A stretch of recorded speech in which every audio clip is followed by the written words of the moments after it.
요즘 한국의 정치권에서는 내년 3월에 있을 대통령 선거를 준비하면서 각 정당마다 가장 적합한 후보를 선출하려고 많은 노력을 하고 있습니다. 선거를 통해서 앞으로 대통령이 될 사람을 결정하고 또 선거가 끝나면 2달 후에 본격적으로 대통령 취임식을 합니다. 그래서 대통령의 권한을 가지고 국정 업무를 시작하게 되죠. 대통령으로 취임을 하게 되면 대한민국의 모든 국민들이 다 알게 됩니다. 취임식도 모든 국민들이 방송으로나 이렇게 다 시청할 수 있도록 볼 수 있도록 해줍니다. 전 세계적으로도 역시 다 알려집니다. 그래서 전 세계의 지도자들이 축하의 메시지를 보내기도 합니다. 오늘 본문에 나오는 이삭의 장자권의 이삭의 그 장자권의 축복을 하는 것도 역시 이것과 비슷하다고 볼 수 있습니다. 대통령을 선출하는 것과 비슷하게 하나님이 야곱이 태어나기 전에 이미 장자로 선택을 해 놓았습니다.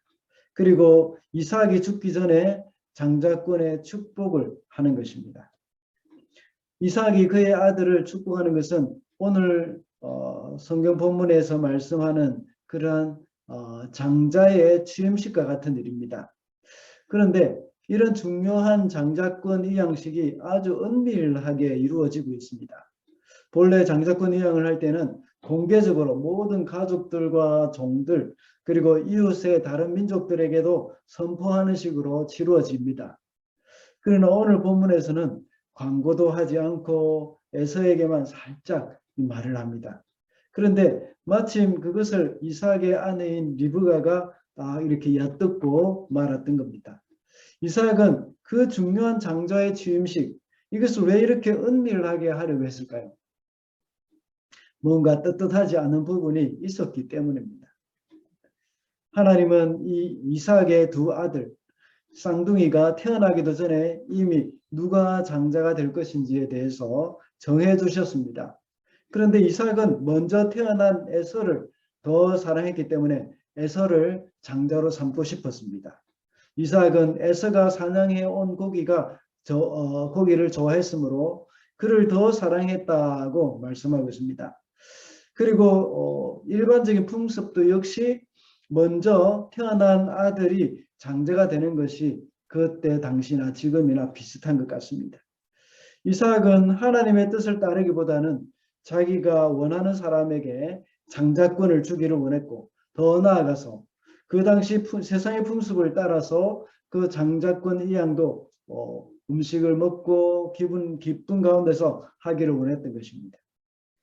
그러나 그의 아내 리브가는 하나님의 뜻이고 하나님이 뱃속에서 미리 정해 놓았다는 핑계를 가지고 리브가가 좋아하는 야곱을 장자로 세워야 한다는 것을 이제 생각하고 있었습니다. 그러니 이삭은 이렇게 은밀하게 이 장자의 축복을 하려고 했던 것입니다. 그래서 하나님의 방법을 하지 않고 별미를 해오라고 합니다.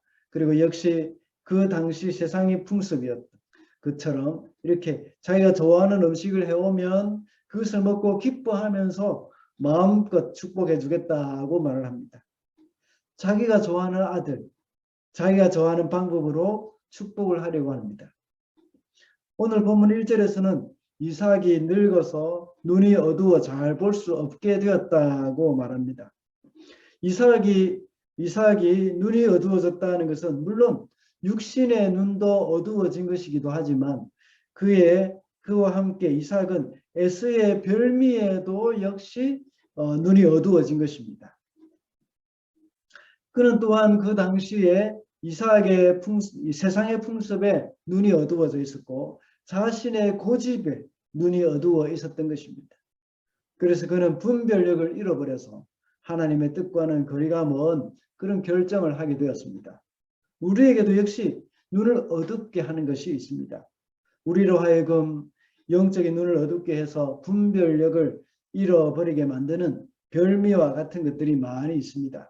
겉으로 보기에 이삭은 다만 에서가 만들어준 사냥한 고기 그것이 별미인 것 것처럼만 보이지만 그것만 별미인 것처럼 보이지만 사실은 이것 외에 더 있습니다.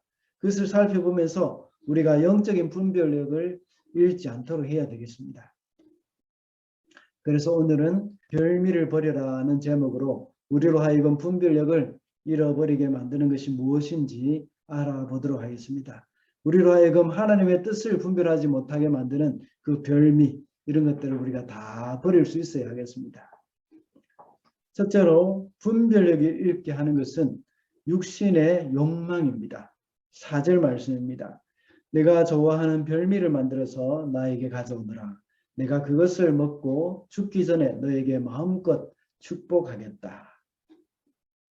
이삭은 에서에게 말하기를 짐승을 사냥해 와서 자신이 좋아하는 별미를 만들어 달라고 합니다. 창세기 25장 20절에 보면 이삭이 에서가 사냥한 고기를 좋아하고 그를 사랑했다고 말을 합니다. 이삭이 에서를 좋아하는 이유가 음식 때문이었음을 언급하는 것을 볼 때에 이삭은 음식에 대한 욕망이 아주 강했던 사람이었던 것 같습니다. 창세기 25장 34절에는 에서도 역시 음식에 대한 욕망이 굉장히 강했다는 것을 말씀하고 있습니다. 식욕을 인하여서 장자의 명분을 팔아버렸습니다. 배가 고파서 죽을 지경인데 장자의 명분이 무슨 소용이 있냐 하는 것입니다. 사람에게 있는 가장 기본적인 욕구가 바로 생리적인 욕구인데 그 중에 식욕이 있습니다. 이런 욕구는 사람에 따라서 강하거나 약할 수도 있습니다. 그런데 이것이 비정상적으로 강하게 드러날 때 죄와 연결이 될 경우가 굉장히 많습니다. 그래서 천주교에는 이 식탐을 하나의 큰 죄로 여기고 있습니다. 그리고 존 파이프 목사님 외에 또 6명이 지은 책 중에 이 당신의 행동에 숨겨진 7가지 치명적인 죄라는 책이 있습니다. 여기에 보면 그 중에 식탐이 나와 있습니다. 이 식탐에 관한 부분은 조나단 바워스라는 분이 기록한 부분인데 그 글의 주제는 이렇게 쓰여져 있습니다. 음식에 대한 집착과 음식에 대한 까탈 모두 무상숭배라는 주제의 변종이다 라고 이렇게 기록이 되어 있습니다.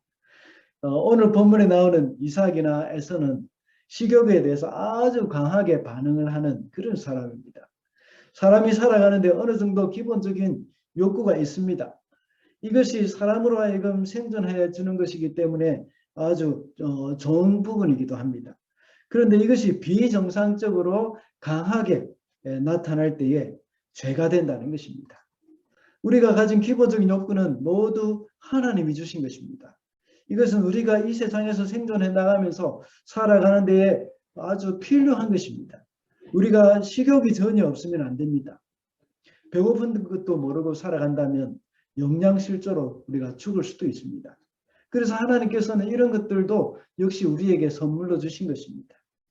그런데 그것이 비정상적으로 강하게 드러날 때 그때의 문제가 되는 것이죠. 과거에 로마 시대에 로마의 중상류층의 사람들은 식탐이 굉장했습니다. 그래서 잔치를 할 때에 너무 배가 불러서 더 이상 먹을 수 없으니까 구토제를 먹고는 다 토해내고 또 먹고 또 먹고 또 구토하고 또 먹고 이렇게 했습니다. 이러한 식탐으로 인해서 또 식탐뿐만 아니라 이러한 로마 제국의 탐욕으로 인해서 로마가 망한 것이 아닙니까? 오늘날 물질적으로 풍요로운 삶을 살다 보니까 한국의 사람들은 전국을 다니면서 그 지방 유명한 음식을 찾아다니기도 합니다. 별식을 먹기 위해서 전국을 다니기도 합니다. 이런 것은 비정상적으로 강하게 나타나는 반응이라는 것을 여기서 우리가 생각해 볼 수 있습니다. 요즘 또 먹방이라고 하는 먹는 것에 대한 방송 얼마나 많이 나옵니까? 그리고 유튜브에서도 역시 먹방이 많이 나오고 있습니다. 이것도 비정상적으로 먹고 있지 않습니까? 한 사람이 자장면을 10인분을 먹는 방송도 합니다. 그리고 고급 요리 먹방도 있고 온갖 종류의 먹방이 다 있습니다. 이것은 다 비정상적인 것입니다. 물론 이런 방송이 긍정적인 역할을 하는 부분도 있습니다. 몸이 불편하고 건강이 좋지 못한 사람들은 또 식욕이 떨어져서 먹을 생각도 없고 먹지도 않습니다. 그런 사람들이 이 음식 섭취가 전혀 되지 않는 사람들이 이런 방송을 보면 증상이 좋아질 수도 있습니다. 아, 나도 저 음식을 한번 먹어봐야 되겠다 하는 생각을 가지고 조금이라도 먹을 수도 있는 겁니다. 그러나 안타깝게도 이런 방송을 환자들이 아니라 대부분의 정상적인 사람들이 이것을 시청하면서 자신의 식탐을 부추기기도 합니다. 먹는 일에 지나치게 비정상적인 반응을 하고 있는 것입니다. 이와 같이 이삭도 그의 먹는 것에 대한 반응이 아주 강하게 일어나고 있다는 것입니다. 이런 그의 식탐이 에서를 좋아하는 원인이 되었고, 그런 마침내 분별력을 잃었습니다. 그래서 큰 자가 작은 자를 섬기리라는 하나님의 말씀을 무시하게 된 것입니다. 이삭은 식탐으로 인하여서 하나님의 말씀을 무시하였지만 에서는 식탐으로 인하여서 장자의 명분을 가볍게 여겼습니다. 이것은 먹는 문제만 해당되는 것이 아닙니다. 우리의 육신의 욕망도 같은 것입니다. 앞서 말씀드린 것과 같이 우리에게 있는 기본적인 욕구가 비정상적으로 강하게 일어나는 것은 이것이 탐욕이 되는 것입니다. 이 탐욕은 우리를 죄로 이끌고 하나님의 뜻을 분별하지 못하도록 만드는 것입니다. 이것은 이 세상의 즐거움과 세상의 가치관을 하나님이 주시는 복보다 더 소중히 여기는 것과 같습니다. 하나님의 자녀로서 말씀을 따라 살고 약속의 말씀을 붙들고 살아야 하는데 자꾸만 세상의 명예와 부귀가 더 좋아 보입니다. 세상의 가치관이 하나님의 말씀보다 더 우선시 되어져 버린 것입니다. 에서는 장자의 명분이라는 하나님이 주시는 그 복과 한 그릇의 팥죽이라는 육신의 욕망 사이에서 한 그릇의 팥죽을 선택했습니다. 많은 그리스도인들은 하나님의 복이 이 세상에서 잘 먹고 잘 사는 것으로 착각을 하고 있습니다. 이삭은 어떻습니까? 이삭도 역시 큰 자가 작은 자를 섬기리라는 그 하나님의 말씀을 따라서 야곱을 선택하기보다는 사냥한 고기라는 육신의 욕망을 채워주는 에서를 선택한 것입니다. 이것은 육신의 욕망에 눈이 어두워서 분별력을 잃어버린 것입니다. 제가 자주 말씀드린 것이 있습니다. 지난주 중에 갈라디아서를 강의할 때에도 말씀을 드렸습니다. 우리가 죄에 대해서 죽었다고 말을 할 때 죄에 대해서 이제 반응을 하지 않는다는 것입니다. 세상에 대해서 죽었다고 말할 때에 이제 더 이상 세상의 가치관, 세상의 즐거움에 대해서 반응을 하지 않는다는 말입니다. 십자가에 우리의 정과 욕심을 못 박은 사람이 되어야 이 욕망에서 자유로울 수가 있습니다. 우리가 예수님을 믿고 새로운 삶을 살아간다고 하지만 계속해서 욕망이 우리를 끌어당깁니다.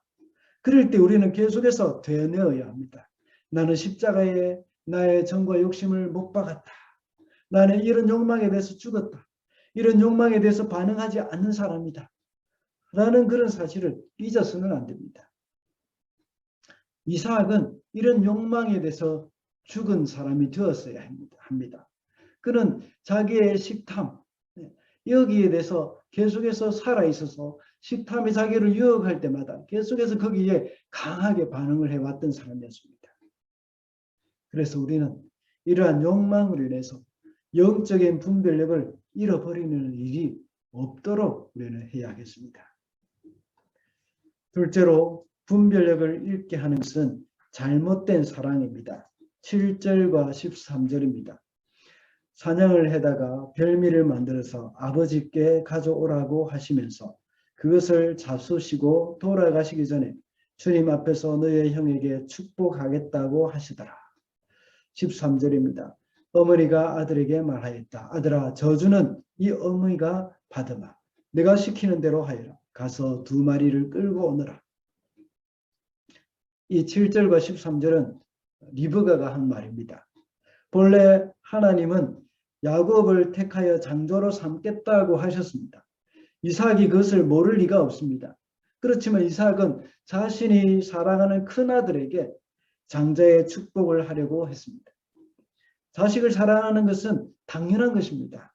그러나 하나님의 말씀에서 벗어난 자식 사랑은 바른 사랑이 아니라 집착입니다. 이삭이 에서를 사랑한 것은 그 사랑한 것 자체는 잘못된 것이 아닙니다. 하나님이 장자로 인정하지 않은 에서를 장자로 세우려고 하는 것이 잘못된 것입니다. 왜 그렇게 했겠습니까? 편애 때문입니다. 야곱은 장자로 인정하기 싫었던 것입니다. 사내 자식이 늘 엄마의 치맛자락을 붙들고 집안에만 있는 것이 정말 꼴사나웠던 것입니다. 당연히 남자라면 에서와 같이 성격도 화끈하고 아빠가 좋아하는 사냥고기 늘 잡아와서 효도하는 것이 그것이 남자라는 것입니다. 그래서 이삭은 야곱보다 에서를 편애했던 것입니다. 그리고 하나님이 말씀하셨음에도 불구하고 에서를 붙잡고 있는 그 집착, 이것이 이삭에게 있었던 것입니다. 이것이 바로 에서에 대한 야곱의 잘못된 사랑입니다. 만약 야곱이 하나님의 말씀을 기억하고 에서에게 이야기를 만약 이삭이 하나님의 말씀을 기억하고 에서에게 이야기를 잘 해주었다면 어떻게 되었을까요? 사실 에서는 장자의 명분에 대해서 크게 관심이 없었습니다. 그래서 이미 야곱에게 팔아들였습니다. 그리고 포기각서까지 쓴 것 아닙니까?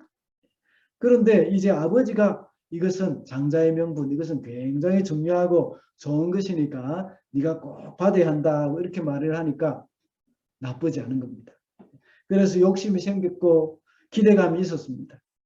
그런데 자기가 받으려고 했던 그 축복을 동생 야곱이 빼앗아갔기 때문에 이 분통이 터져서 동생을 죽이고 싶도록 미운 마음이 생긴 것입니다. 만약에 이삭이 처음부터 에서에게 네가 형이긴 하지만 하나님은 야곱을 선택하셨어.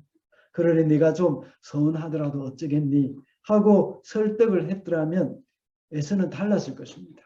최소한 야곱이 축복을 받았다고 해서 그를 죽이려고 하지는 않았을 것입니다.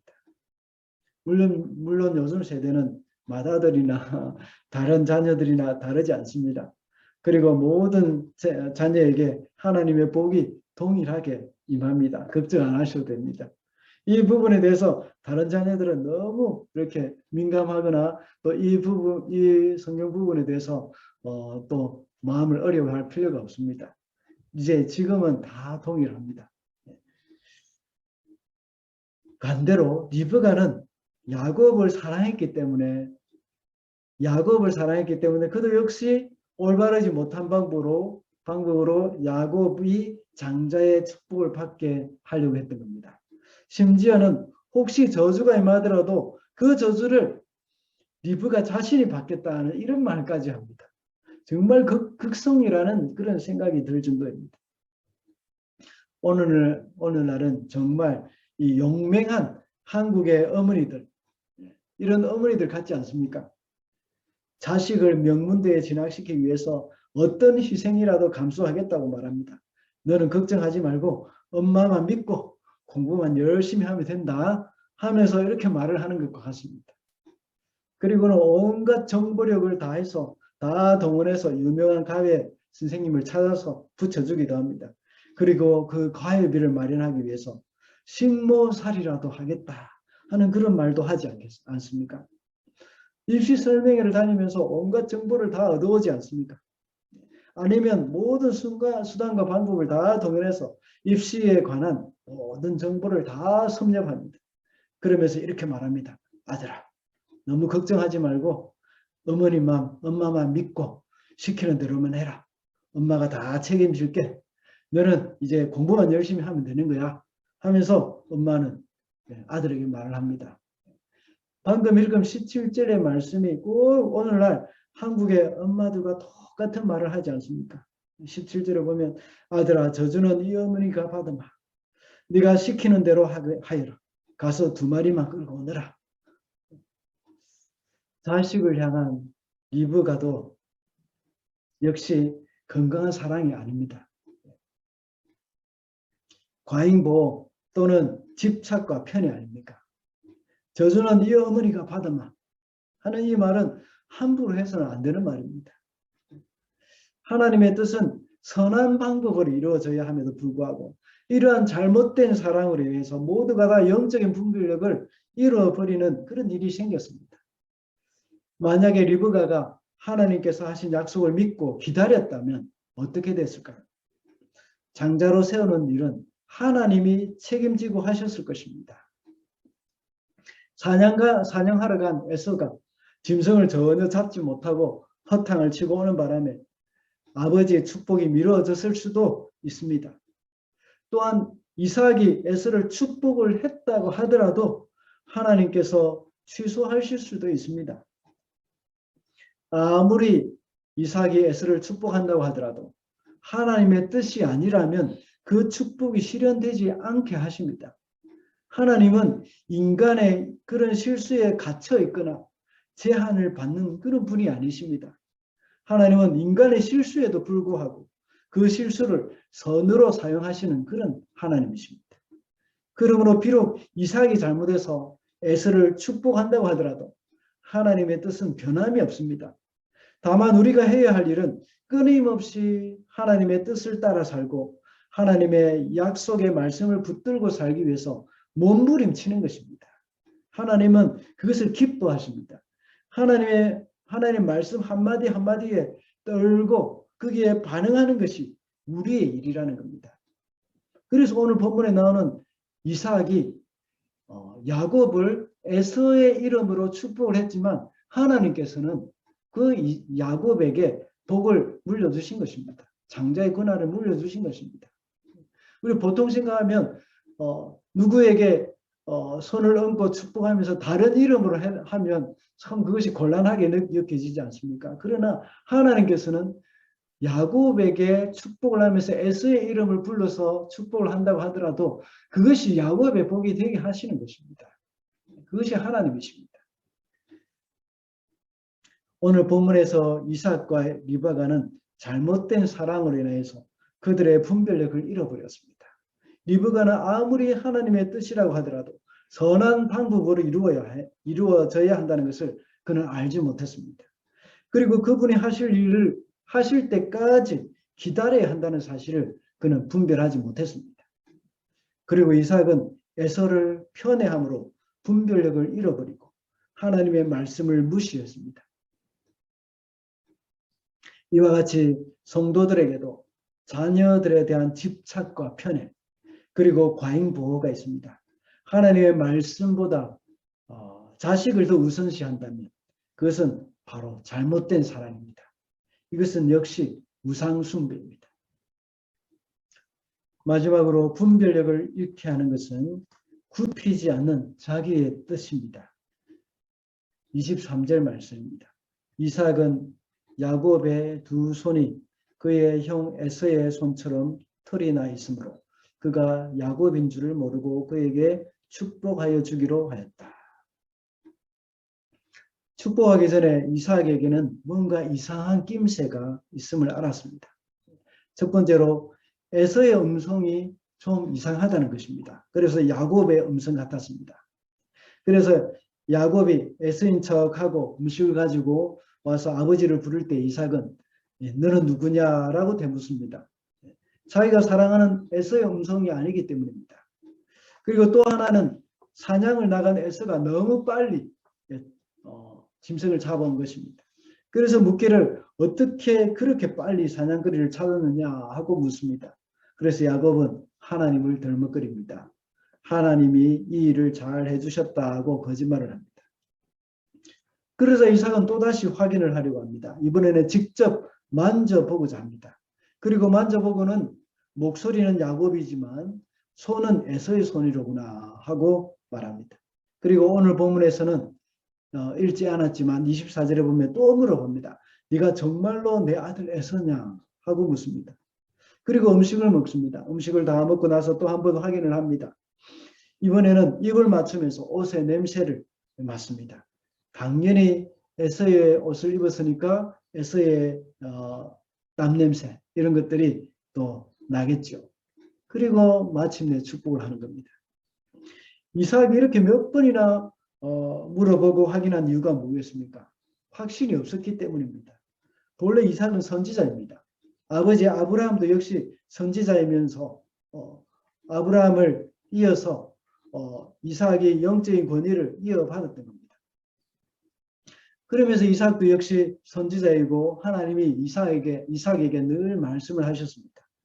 본래 하나님의 선지자는 사람들이 속일 수가 없습니다. 아무리 속이려고 해도 다 압니다. 하나님이 가르쳐 주십니다. 이삭이 흉년을 피해서 이집트로 가려고 했지만 하나님이 막으셨습니다.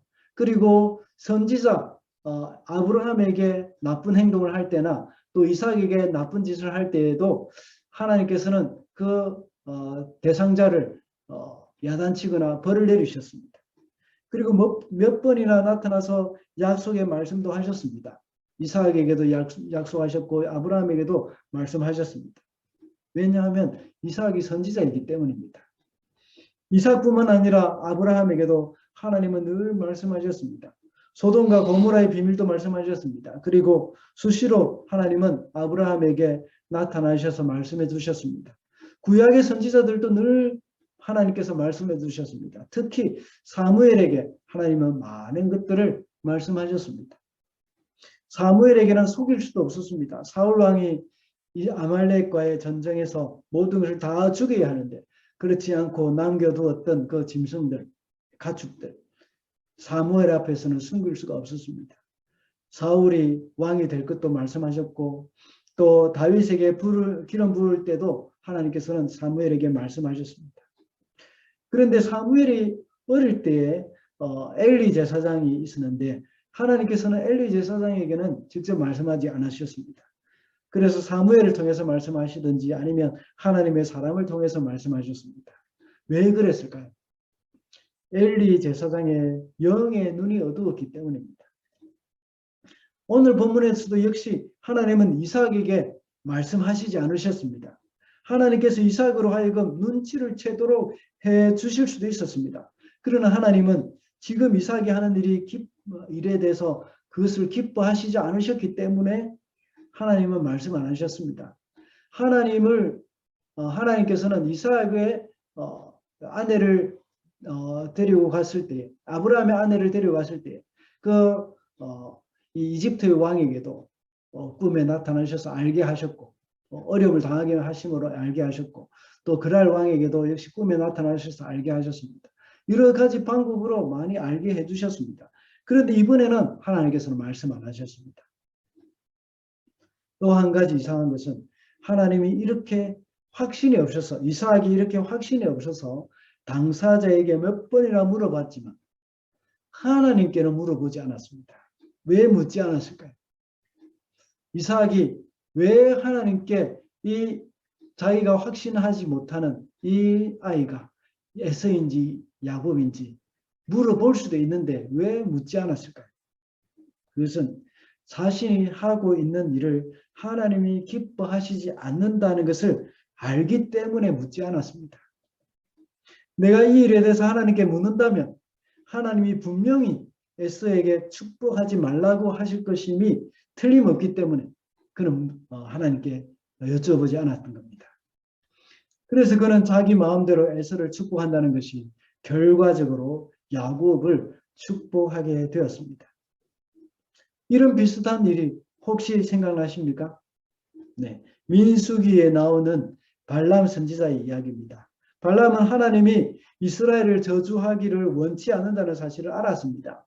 그렇지만 그의 재물에 대한 욕심, 그 욕망, 이것은 이스라엘을 저주하고 싶도록 그 마음 가운데 부추겼던 겁니다.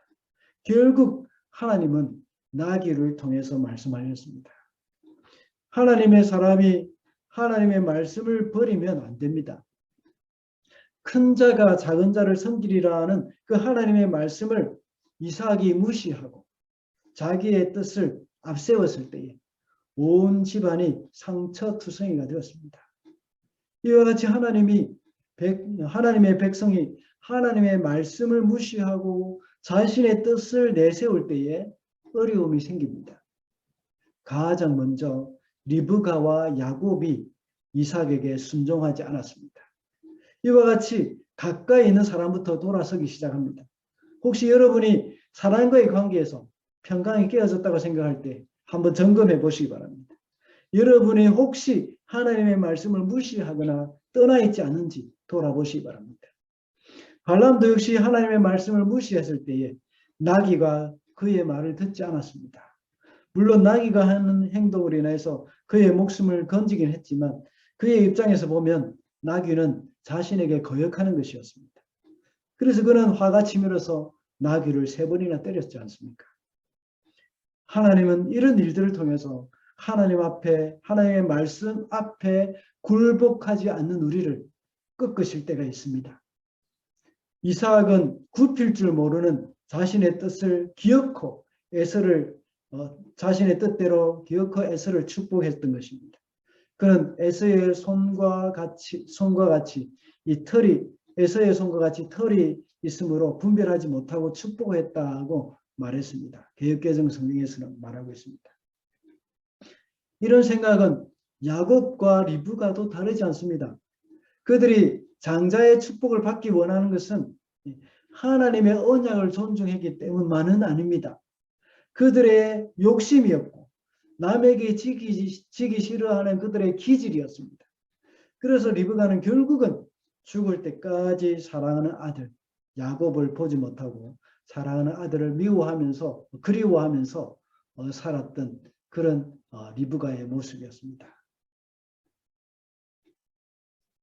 야곱도 마찬가지입니다. 그의 꺾이지 않는 기질은 나중에 많은 연단을 받게 되는 원인이 됩니다. 야곱은 자기보다 더 기질이 센 라반을 통해서 20년이 넘도록 연단을 받았지 않습니까? 그가 포기하지 않은 것을 가지고 싸우고자 한다면 하나님은 우리보다 더 센 것을 가지고 우리를 연단하십니다. 이삭이 자기의 뜻을 굽히지 않고 기어코 에서를 축복하려고 했습니다. 그래서 하나님은 리브가와 야곱과 같이 더 세게 굽히지 않는 뜻을 가지고 있는 사람을 통해서 이삭을 꺾으셨습니다. 우리에게도 마음만 먹으면 우리가 마음을 먹은 그 마음을 기어코 해내는 그런 기질을 가지고 있을 수도 있습니다. 이것이 장점일 수도 있고 단점일 수도 있습니다. 장점이 될 수가 있는 것은 바로 하나님의 뜻을 알고 그대로 살아가는 그런 경우에 장점이 될 수도 있습니다. 하나님의 말씀에 순종할 때 여러 가지 어려움이 있고 방해거리가 있을 수 있습니다. 그럼에도 불구하고 끝까지 인내하면서 충성스럽게 일을 감당해 나가는 것, 이것이 바로 장점이라고 볼 수 있습니다. 그러나 이것이 단점이 될 경우에는 나의 열심이 되기도 하고 고집이 될 수도 있습니다. 하나님이 막으시는데 억지로 밀고 나갈 경우에는 오히려 분별력을 잃어버리게 됩니다. 사도 바울은 다메섹 도상에서 예수님을 만나기 전에 그의 굽힐 줄 모르는 그 열심으로 인하여서 오히려 하나님을 대적하게 되었습니다. 바울은 이 스데반을 이렇게 죽게 되었습니다. 스데반의 죽음을 본 그런 사건이 있은 후로 마음에 참 많은 갈등이 있었습니다. 하나님께서 그의 문을 두드리고 계신 것입니다. 그 갈등을 통해서. 바울이 스데반과 변론할 때에 그 누구도 토론을 통해서 바울을 이길 수 없었지만 스데반은 바울을 이겼습니다. 왜냐하면 스데반은 하는 말이 다 맞는 말이었고 성경적으로 다 증명이 되는 말이었기 때문입니다. 그가 하는 말이 다 옳았기 때문입니다. 분에 못 이겨서 바울은 스데반을 죽이는 데 앞장섰지만 죽어가면서까지 하나님께 기도하면서 천사의 얼굴과 같았던 그 스데반의 모습을 그는 잊을 수가 없었던 것입니다. 그것을 생각할 때마다 스데반이 옳고 내가 틀린 것은 아닌가 하는 그런 그의 생각들이 그 마음을 계속 짓눌렀습니다.